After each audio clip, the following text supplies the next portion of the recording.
ज़्यादातर महिलाओं को लगता है कि यदि उनके महीने में खून का बहाव कम है तो उन्हें कोई बीमारी है, पर ऐसा नहीं। इसका कारण आनुवांशिक हो सकता है, उम्र संबंधित हो सकता है, बच्चों में अंतर के लिए जो इंजेक्शंस हम लेते हैं वो हो सकते हैं। यदि हम कोई दवाई ले रहे हैं उससे भी हमारे महीने में खून का बहाव कम हो सकता है। यदि हम अपने बच्चे को दूध पिला रहे हैं तब भी महीने का बहाव कम हो सकता है, और ये सारे ही कारण नॉर्मल हैं। इसका मतलब ये नहीं है कि आपको कोई बीमारी है। हम आते हैं उन कारणों पे जब हमारे महीने का बहाव कम होता है लेकिन वो नॉर्मल नहीं है। जब हम ज़्यादा डाइटिंग करते हैं तो हमारे शरीर में फैट की मात्रा कम हो जाती है। महिलाओं में हार्मोन्स को बनाती है।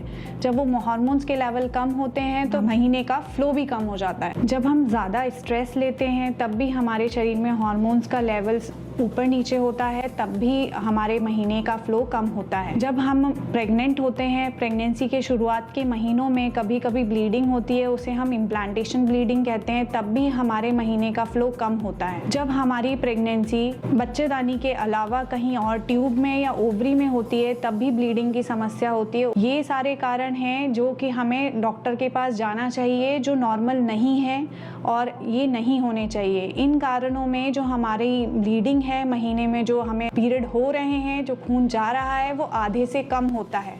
जब हमारे शरीर में थायराइड की मात्रा बढ़ जाती है, थायराइड हार्मोन हमारे शरीर में वेट लॉस करवाता है। वेट लॉस में भी फैट का परसेंटेज कम हो जाता है और हार्मोन की कमी हो जाती है। जब हमारे शरीर में कभी बच्चा खराब होता है और हमारी औजारों द्वारा सफाई करी जाती है तो कभी कभी हमारे जो बच्चेदानी की परतें हैं वो आपस में चिपक जाती हैं। उस बीमारी को हम एशरमैन सिंड्रोम कहते हैं। ऐसी स्थिति में भी महीने का रिसाव कम हो जाता है। और इसका एक और कारण है जो हमें समझ में नहीं आता है, ये है टीबी।